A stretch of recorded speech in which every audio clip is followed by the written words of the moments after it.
Hey, welcome to the 9-point goalie screen. Before we get started with the evaluations, let me quickly go over what we're going to look at today.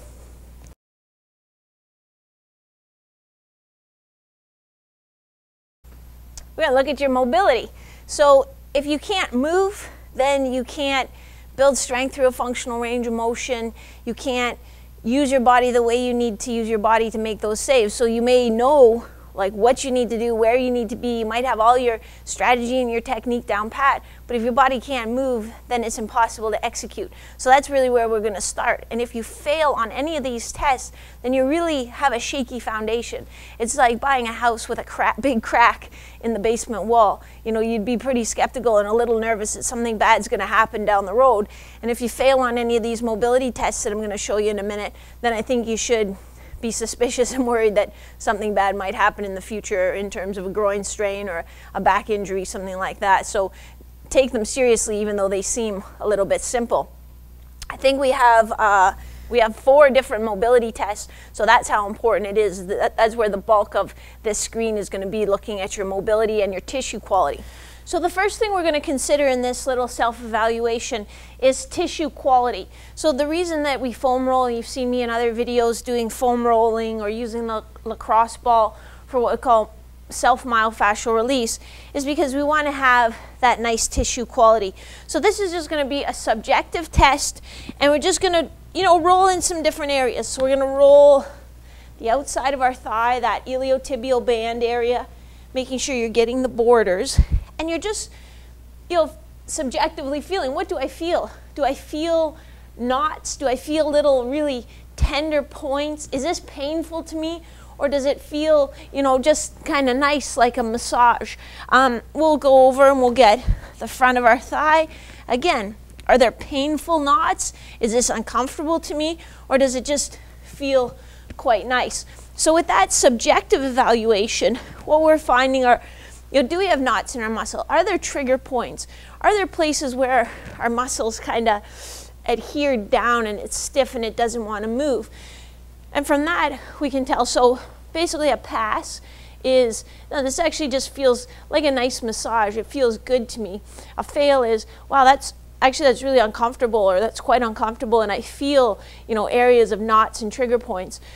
So then that's where you would want to start and address that tissue quality, because we can stretch all we want, but if we don't take the time to sort of get in there and, like working with dough. I used to be a baker when I was in high school, so, when the dough first comes out of the mixer, it's very, very stiff, but then you work it a bit and it warms up and it gets really nice and pliable, and it's actually quite therapeutic. So that's what we want to do. If you're kind of knotted up and tight, we need to work on that, break it down, make it nice and supple. The deep overhead squat is a test that we take from Gray Cook's functional movement screen. It's a test that we use on all the athletes that we train here at Revolution Conditioning. And it tells you about just a movement pattern. So it doesn't necessarily say, oh, your hips tight, your ankles tight, but it tells you that this pattern has a limitation somewhere that you need to go in and address. So you start with a little dowel or hockey stick, you rest it on your head, and you adjust your grip width until your elbows are bent to about 90 degrees. And then that goes straight overhead, and then you're going to try to squat right down, keeping that stick over your head, keeping your heels on the ground, and keeping your knees pointing straight ahead. If you can do that with your feet flat on the ground, that's terrific. That's above average. If you can't quite get down there, try lifting your heels about an inch off the ground. So put something underneath them, a couple of magazines under each heel, and then try again. For some of you, you'll find that that really, really cleans up the pattern and makes it very, very easy for you. Some of you still won't get down, and that would be a fail. So if you can do it with your heels on the ground, that's exceptional. If you can do it with your heels lifted about an inch to an inch and a half, then that's good. And if you don't get down there, even with your heels lifted up, then you really need some improvement. That would be a fail on this test. The next mobility test is a supine active straight leg raise. So what I'm going to do is keep this knee down, keep it straight, like I'm trying to push the back of my knee into the floor. This leg also has to stay poker straight, and I'm bringing it up as high as I can. I don't want it to bend at all. even just to there. It needs to stay poker straight. And what I'm trying to do is get my heel above my hip. So I want to make this leg perpendicular to the floor, and that's a pass. If you're down here, that's going to be a fail. If you're above 90 degrees, then that's exceptional. So we're staying with the mobility here, and for you guys, I want to look at your hip mobility. So again, this is just a little screen, and I'm going to look just at the basics. So tissue quality. Now let's see what your hip mobility is like. Whether you consider yourself a butterfly style goalie or not, there are times when you will go down and have to sort of seal up the bottom of the net. So you're going to lie on your tummy with your forehead resting on your hands. It's important that you keep your knees touching. Your knees are bent to 90 degrees, and then you pull your feet out to the side. Now 90 degrees, so making a 90-degree angle between my shins, is sort of the anatomic normal. It's what just, you know, your average citizen should have 90 degrees of hip internal rotation. So if you're at 90, it's fine. You have the bare minimum of hip internal rotation. Improving that will give you a wider flare and let you seal away more of the bottom of the net. If you have less than 90 degrees, and in particular if you're trying to play the butterfly style, then you need to work on that, because when you're trying to get a wider butterfly flare, then you're really jamming into either connective tissue, muscle tissue, or even there could be a bony issue going on there. So less than 90 degrees is a fail. 90 degrees is okay, and beyond 90 degrees is a pass on that screen. From there, we're going to move on to stability, because it's really the next pillar.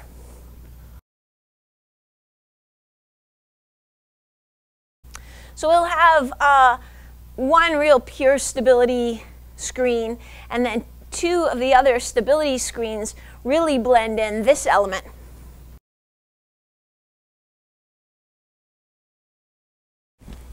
This is another evaluation from Gray Cook's functional movement screen, and I just call it the same side Superman, but it's actually a stability test, and it's a rotary stability test, seeing how well you stabilize in the transverse plane. So a lot of us are very good planking. We have a good, you know, sagittal plane stabilization, but what about rotation?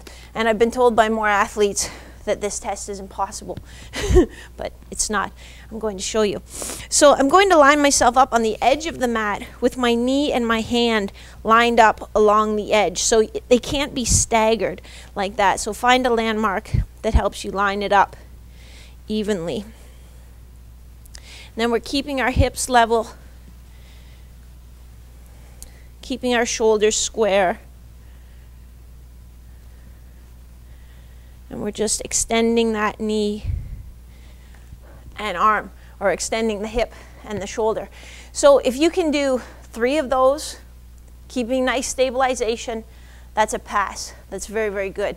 If you can't get 3 of those, that's a fail, and we need to work on that a little bit more. Here's what it looks like from the side, just so you get a real good idea of what we're looking for. It really doesn't matter how much you can squat, or God forbid how much you can leg press, unless you can stabilize it. So we're going to look at some screens that really are going to challenge you. You know, you might execute the basic exercise well, but in terms of the stability, you might go down the tube. So that's where we're going to go next, and then we're going to finish that up with a quick test that's going to tell us something about your power and your explosiveness, and more importantly, hey, are you equal? So, you know, and a lot of you can even just tell me right now, you don't even have to do the test. Yeah, I have a strong side and I have a weak side. I'm worse moving to my right than I am to my left. So that's what we're going to really try to highlight for you, so that you know what needs improvement, and then I'm going to give you a way that you can improve those. I like this one because it's strength and stability. So it's going to be a push-up to stabilize. And again, I'm going to give you 3 grades that you can go for. So the first one is a push-up to single arm stabilization. If you can do that on both sides without shifting or rolling, then that's good. That's average. If you can't do that on both sides, then that's a fail, and you need a little bit more work there. But then what'll put you above average is here, and then we'll go one arm and the opposite leg. So a little push-up into a Superman. And if you can do that on both sides, that's exceptional. That's above average. So push-up, single arm stability on both sides, that's a pass. Can't do it single arm raise on either side, that's a fail. If you can do a push-up to a Superman, then that's above average. So now again, we're into strength, but also stabilization, because really that's how they work on the ice. We're not so interested in just brute strength. We're interested in strength that you can stabilize and use. So this is a single leg squat. So I want you to find a surface, a chair, a bench, something that when you sit on it, your thighs are about parallel to the floor. So you can see when I sit down, my thighs are roughly parallel to the floor. If you're a junior player, this is definitely the height you want. If you're a beer league player, then I'm okay if you're a little bit higher, so that just so your knee is bent to 90 degrees. That's fine. So once you find that, you'll just tap your bum down to get a sense of how low that actually is. And then I want you to do a little single leg squat to tap. But you need to keep your chest up. You need to just crease at the hips. A lot of you will want to round your back. So have someone watch you from the side, or even video you with your cell phone, so you can see what you look like and really give yourself an accurate grading on this test. So a pass is that you can single leg, squat to tap, and just lightly tap, not sit down, keeping your good neutral back position. It's okay to hinge forward at the hips, but you can't round your low back. Your knee has to stay pointing straight ahead. It can't track inward. You have to maintain your balance. You can't, touch your 2 feet together to help you balance. So that is a pass. And a fail is failure to do any of those. So even if you get down, but you round your back, you get down, but your knee caves in, you get down, but you're using your other foot to help, those are all a fail. So power is where we're going to end up. That is the saddest looking P I've ever seen. But at any rate, you get the idea. Next one, we're looking a little bit at speed and again, stability. There's a common theme here. But it's going to be a lateral hop. So what I want you to do is really load this outside leg, bend, and then big lateral hop, but you have to balance it. You have to stick it. Make a little mark at your starting point, and then have somebody mark where you've landed with balance, and then you're coming back the other way. And what we want is for you to get equal distance both ways and be able to maintain your stability. So you're going to get as far as you can. So it has to be a maximum push. You have to maintain your balance. You can't put your other foot down or it doesn't count. And then you're coming back again. So a pass on that test is that you can do 3 times over and back, maintaining your balance so you don't ever have to put your other foot down. It's okay if you wiggle a little bit, but you can't put your other foot down. And that you're getting equal distance both directions. Now remember, it has to be a maximal hop because it'll be easy for me to balance and get equal distance if I'm just doing light little hops. So 3 in a row, you can't lose balance, you're getting equal distance, that's a pass. If you lose your balance on any one repetition or you're not getting equal distance on each repetition, then that's a fail. And this area needs a little work for you. So what we're looking for from this screen, there are 9 exercises in the screen or 9 tests in the screen. We're looking for you to pass them all. So it's not like in school, or at least when I was in first year university and I'd squeak out the 60% and I'd be like, yes, I tricked them again, I made it. We want all of them to be good because it's your body and you can't have a weak link. So these should all be a passing grade. If you fail in 1 or 2 of the areas, you can definitely go on goalietrainingpro.com, scour the pages there. I've got tons of free information that addresses all these different areas.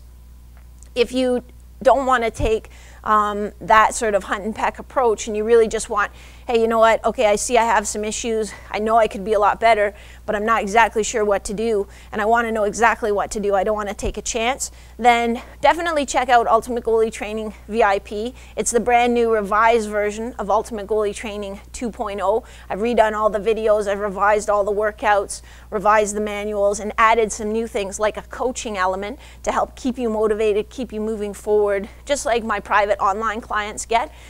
So check that out. You can read more about it by following the link below. I hope you enjoy it. I definitely hope it helps. You know, my goal is to help 10,000 goalies win more games with fewer injuries, even if you don't have the genetic gifts or natural talents of your competitors. Hey, happy training, gang, and enjoy the screen. Let me know how you make out on it.